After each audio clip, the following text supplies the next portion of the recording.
It is 6:45 p.m. on August the 24th, 2026. I would like to call to order the meeting of the Finance Committee for the Lisle Community Unit School District 202. First off, are there any public comments today? There are none. Excellent.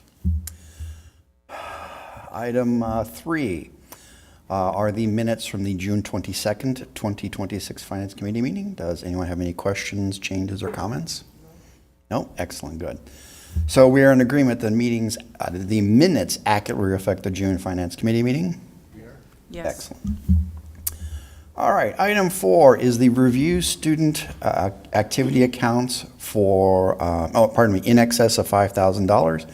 Information regarding this topic can be found under item 4 of the Finance Committee packet.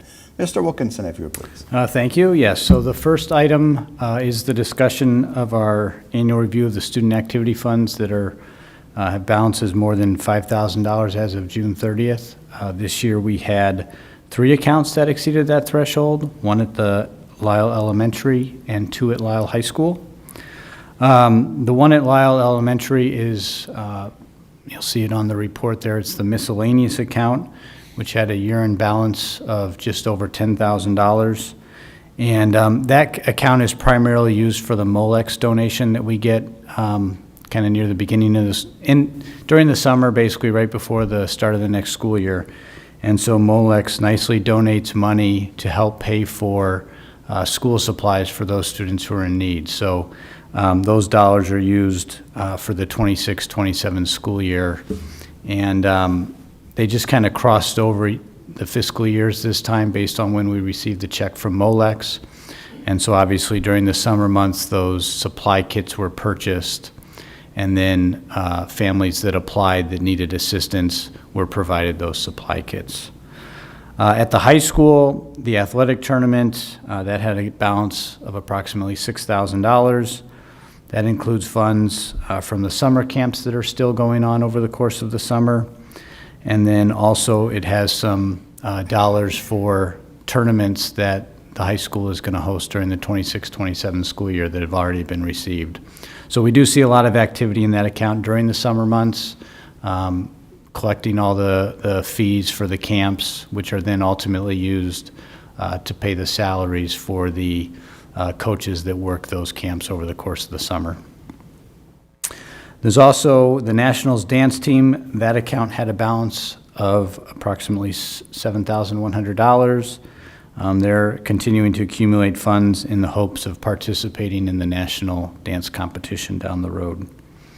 I did get a question about the high school class of XX 2027, 2028, 2029, those accounts that are on the report.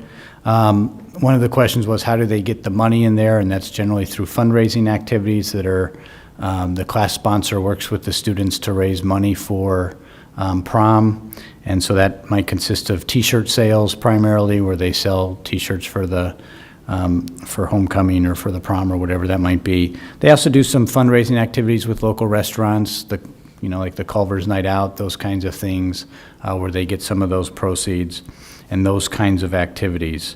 It was also pointed out that the class of 2028 has a relatively large balance. In fact, it's actually larger than the class of 2027 that will be graduating this year. My understanding in talking with the high school is that there's probably the chance some of those are from the class of 2020 where they did not have a prom because of COVID. And so those dollars, when a class graduates, if there's any money, it typically follows to the incoming, it rolls to the incoming class's account, which typically ends up being the same class sponsor. They usually go with the class all the way through their senior year, and then they roll and go back to the freshman class. And so it will typically follow the class sponsor and then also go to the incoming class. And so if you go back, 2020, then it was 2024, then this would be 2028. So that's likely why that account has gotten a little bit higher.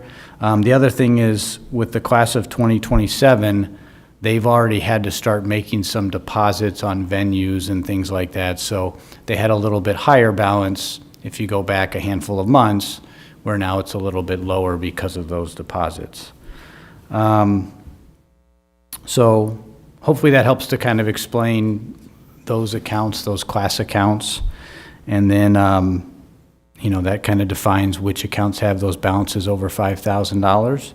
And again, the reports are included in the summary for the board's review. Any other questions? Those were the only questions I received over the course of the weekend. Dave, I just thought of one right now as you were mentioning that. If that's rollover from COVID, is there any way they can just split it? It just seems like there's like 4 different classes there now and they have it all.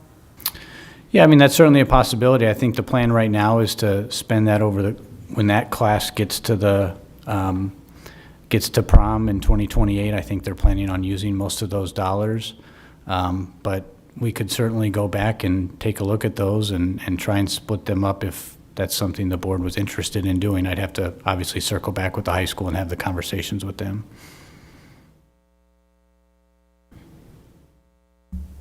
I don't know, I'd be comfortable with that, just exploring the possibility. So you want me to go back and have those conversations, and then I guess I'll bring it back to this committee at some point to find out, because we'll have to actually dig through the activity and just make sure that that's accurate as to what actually happened. And then obviously there'll also be discussions with the class sponsor, so we'll have to figure out if the class sponsor is still the same as the one that raised those funds in 2020, so we'll have to look into it a little bit further.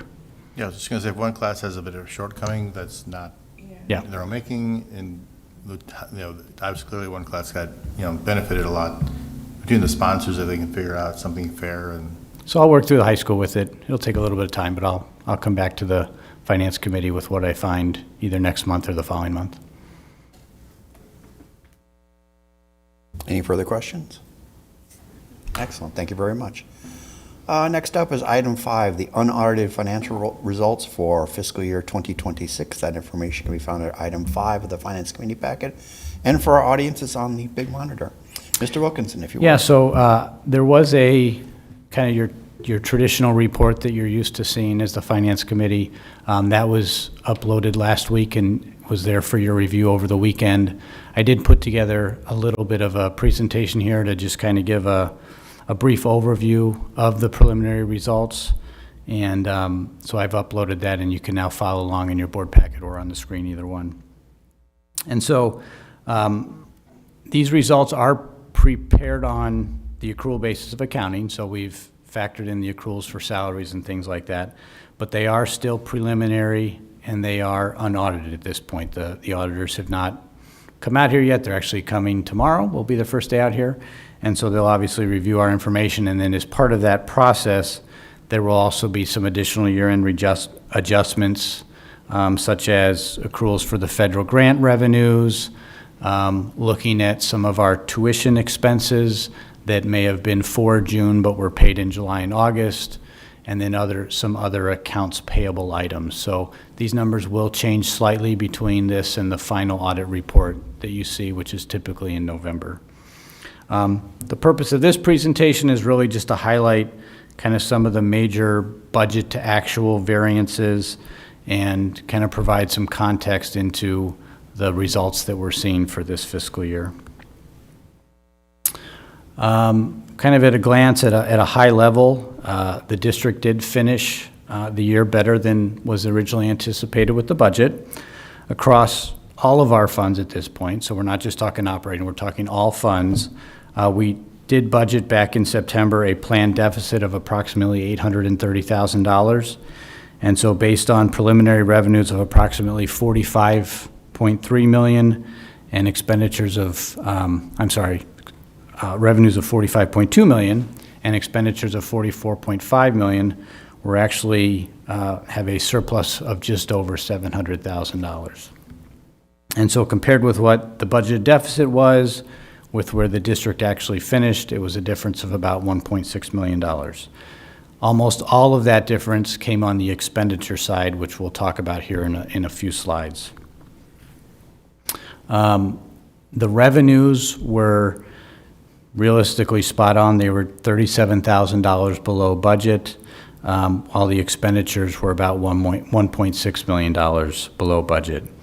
Total fund balances ended up increasing by about $800,000 over the course of the year, ending at 21.7 million. When we look just at the operating funds, our revenues exceeded expenditures by about 1.2 million for the year.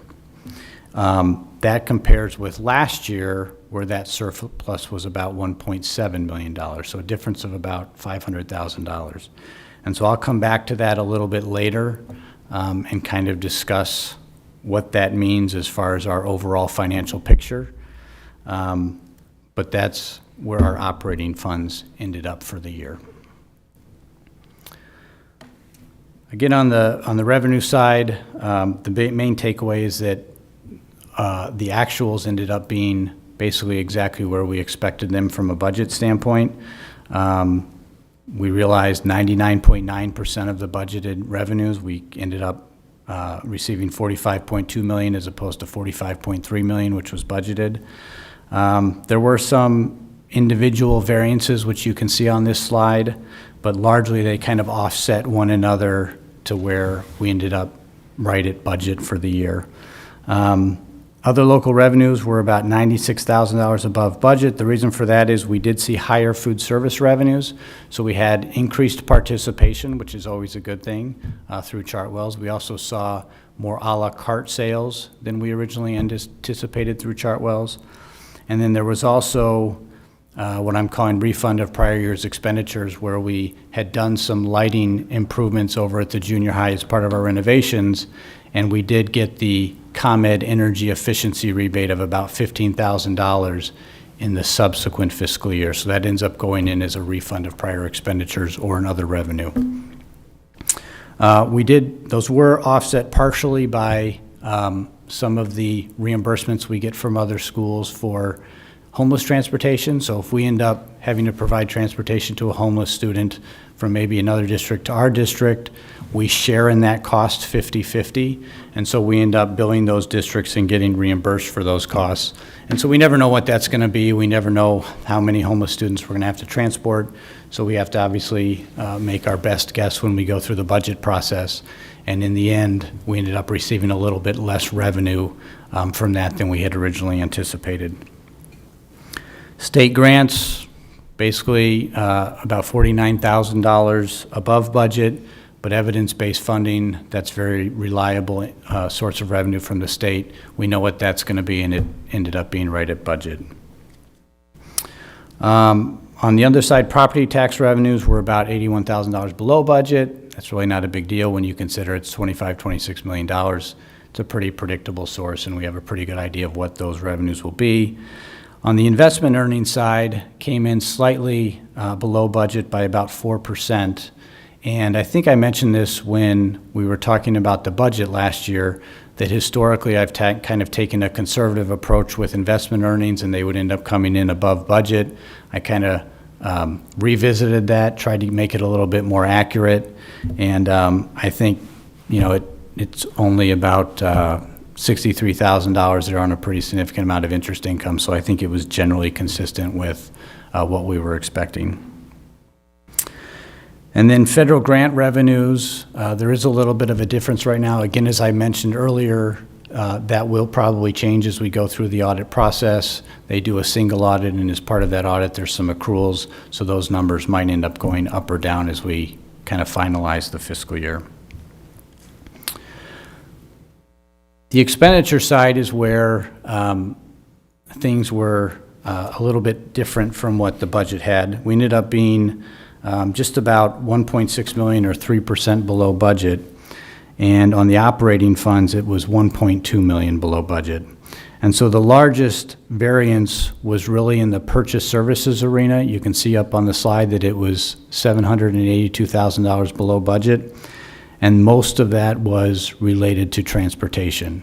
I think we've talked in past meetings about how we've seen a steady increase in those transportation costs the last few years, and so obviously I had to budget that those increases might happen again. But we did have some conversations with Sunrise.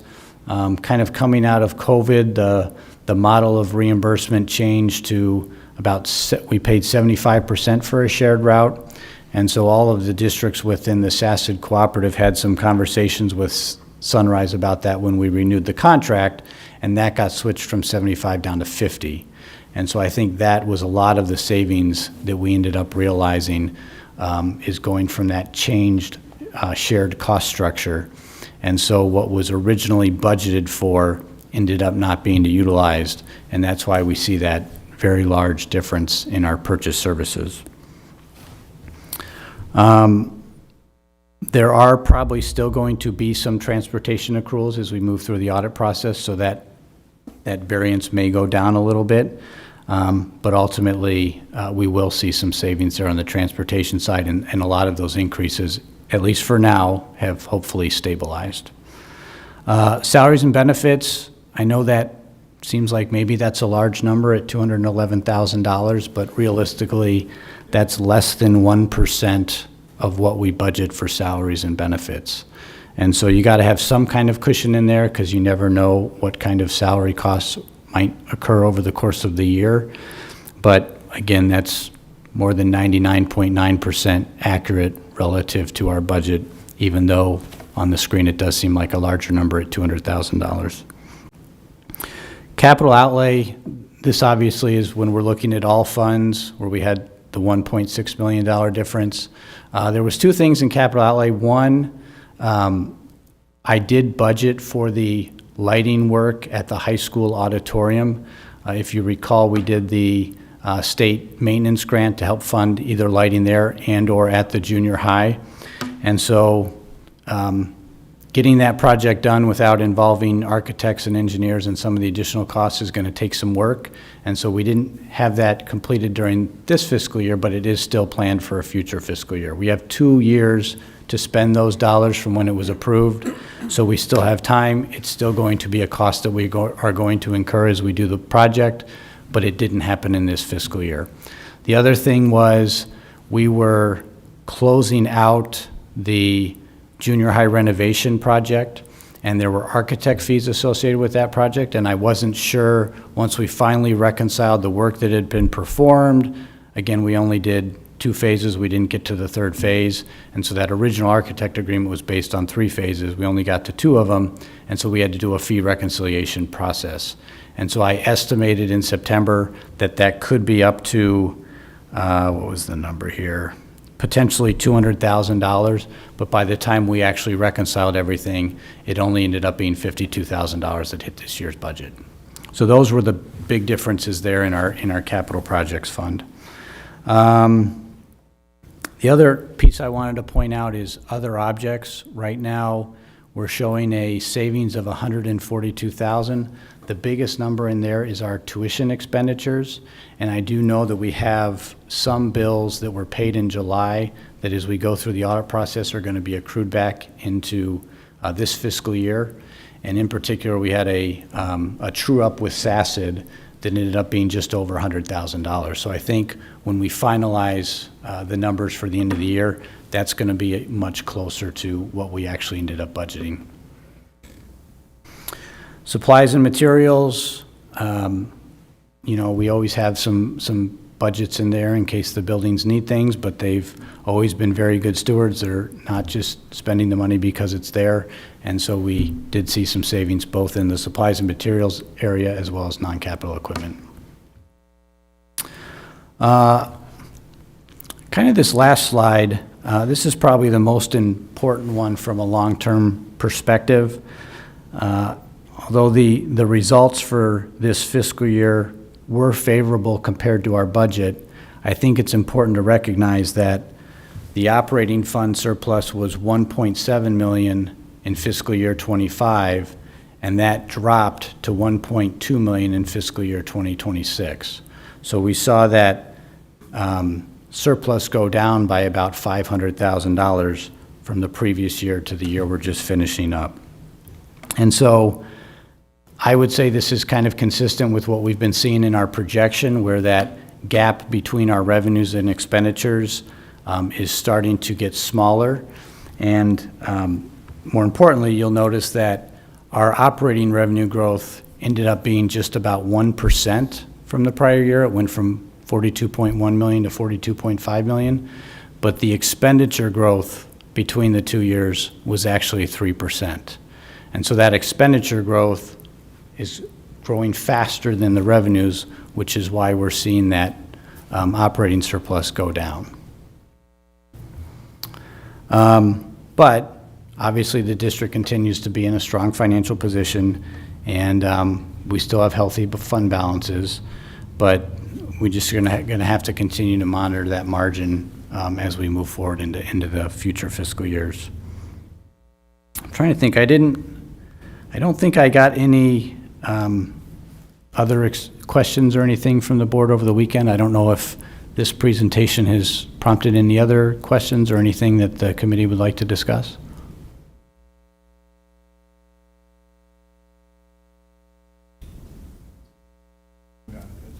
That was excellently summarized. We appreciate it.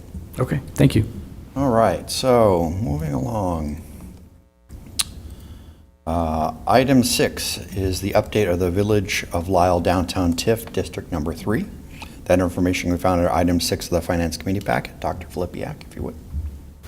I'll handle this one. I attended the JRB meeting on Dr. Filipiak's behalf. And so, as you recall, earlier this year, the village asked for an extension of the TIF for an additional 12 years. And the board supported that extension in conjunction with an intergovernmental agreement related to the Arbor Station development that is already in progress within the TIF.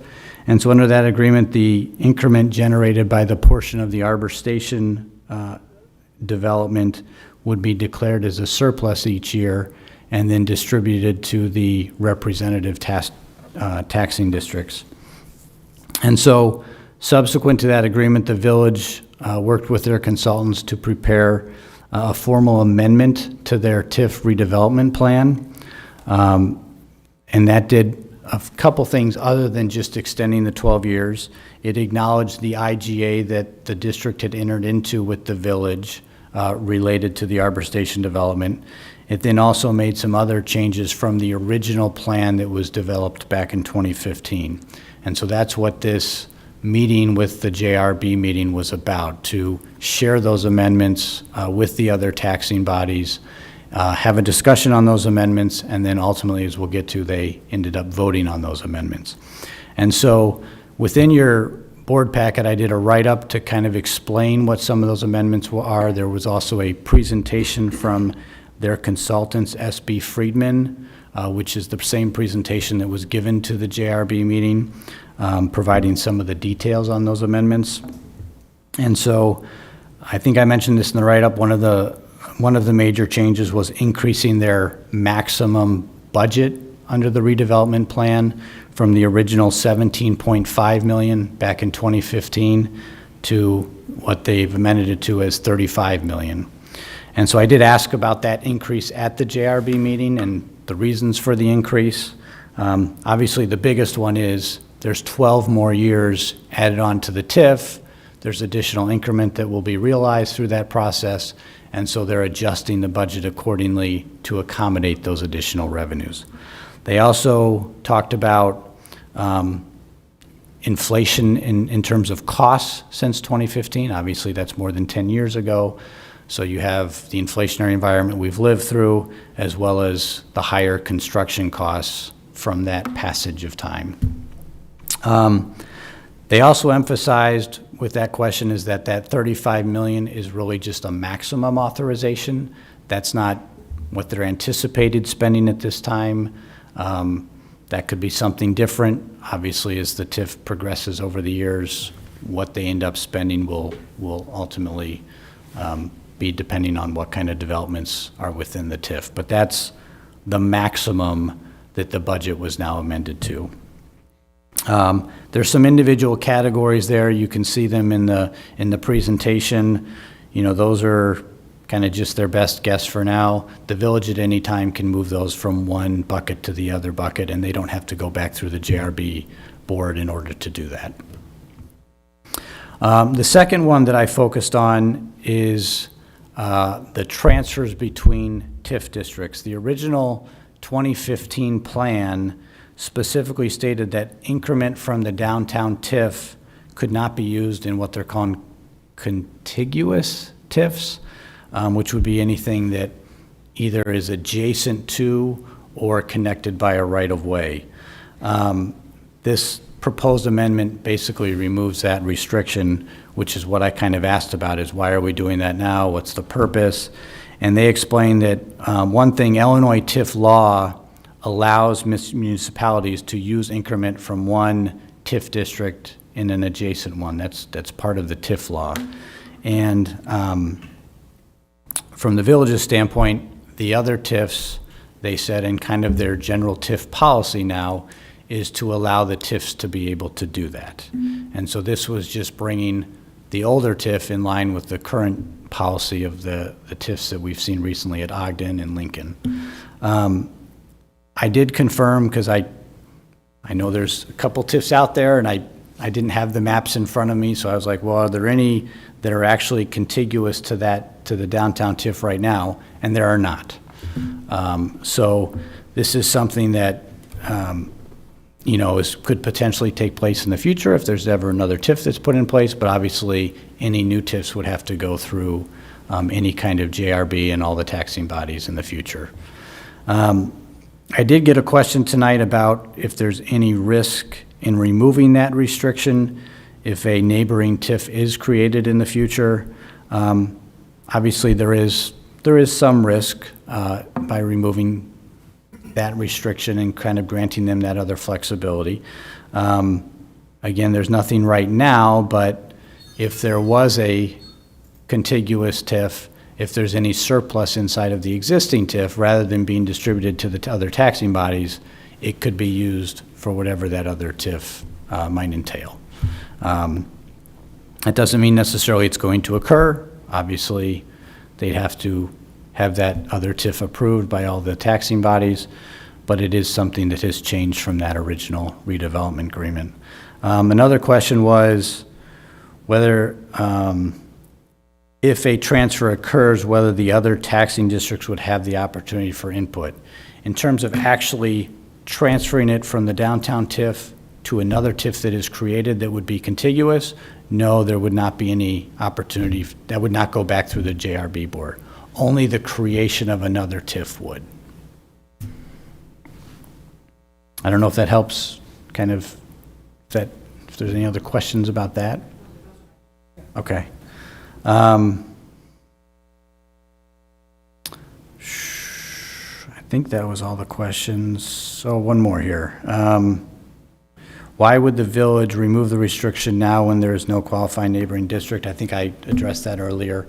They're really just doing it to try and get all of their TIFs to align with their current policy on kind of how the TIFs are structured.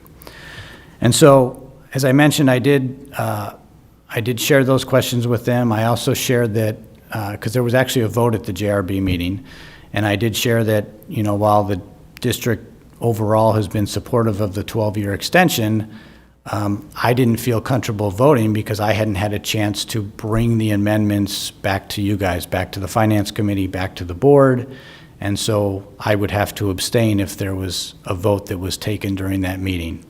And so they talked about it with all the other taxing bodies at the meeting, and the other taxing bodies felt comfortable voting, so they did proceed with a motion to vote on the amendments. I abstained just because we hadn't had a chance to have the conversation, and the fire district also abstained, but all the other taxing bodies ultimately voted yes, and so the amendments were approved. And so kind of the next step is they're going to have I think they're having a public hearing here on September 21st, and then the village board would actually formally vote on and approve those amendments at least for now, their October 5th meeting. And so I just wanted to take this opportunity to give you guys an update, share the amendments, share what took place at the JRB meeting, and obviously if there's any other questions or discussion, we'll be happy to address those now. Dave, you mentioned it, but just to be certain, there is, the IGA is totally intact. There were no changes to that, and that is in effect. I apologize. That was another question that was asked, and yes, the IGA as it is still intact, and it was actually approved through these amendments, and it was incorporated into the redevelopment Great, plan. thank you. Dave, first of all, I want, thank you for waiting to bring it back to the board without voting. That's very appreciated. You said the fire protection district also abstained. Was it for the same reason that they wanted to go back to their board, or do they have other concerns that they shared? They didn't specifically share why they abstained. They did ask, when I was asking about the contiguous TIFs, they did kind of ask a few clarifying questions to try and understand that, but ultimately they didn't share why they abstained from the vote. Okay, thank you. Yep.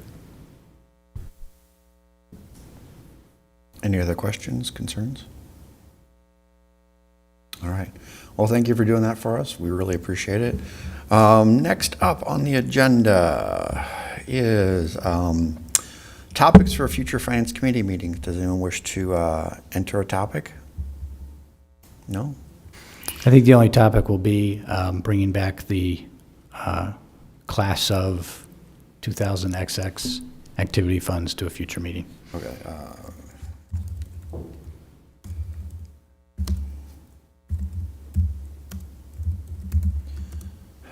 And presumably one day we'll hear about the baseball park again. Yes, I have reached out to them. I've shared a draft of that agreement regarding the use of Field 7 and one of the fields at the junior high. It's in their hands. I'm just waiting for their review and response to continue to work through that. So it's in process. It's not urgent. It's not really until the spring and the summer that will be relevant, but we are working through that process. All right, very good. All right, with no other agenda items, I will entertain a motion to adjourn. Second. All in favor? Oh, wait, no, sorry. With that, the Finance Committee meeting is adjourned at 7:16. Thank you very much, everyone.